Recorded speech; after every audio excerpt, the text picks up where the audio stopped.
Magandang araw po sa inyong lahat.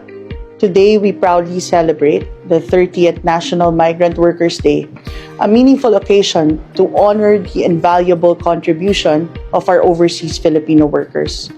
Kayo po ang tunay na uwaran ng lakas, tapang at dedikasyon. Sa inyong pagsusumikap sa iba't ibang panig ng mundo, pinibigyan ninyo ng pag-asa at kinabukasan ang inyong mga pamilya at karangalan ng ating bayan.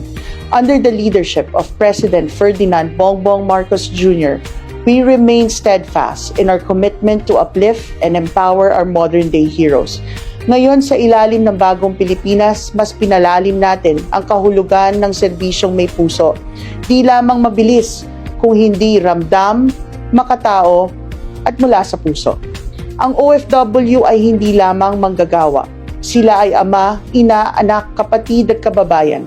Sila ang humuhubog sa kinabukasan ng maraming pamilya.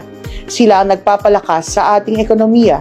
Sila ang muka ng sakripisyo, tapang at pag-asa ng Pilipino.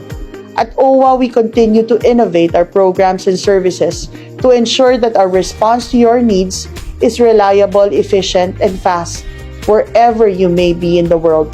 Patuloy po ang ating digital transformation at pagpapalawak ng mga programa na makakatulong sa reintegration, edukasyon at emergency assistance.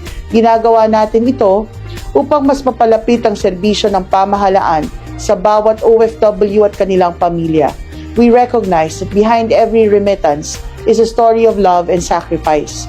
Behind every success is a struggle met with courage. Kaya't sa araw na ito, we pause to express our heartfelt gratitude to all OFWs. You're not just workers. You're builders of this nation, ambassador of our culture, and embodiment of the Filipino spirit. Ang OWA ay katuwang ninyo.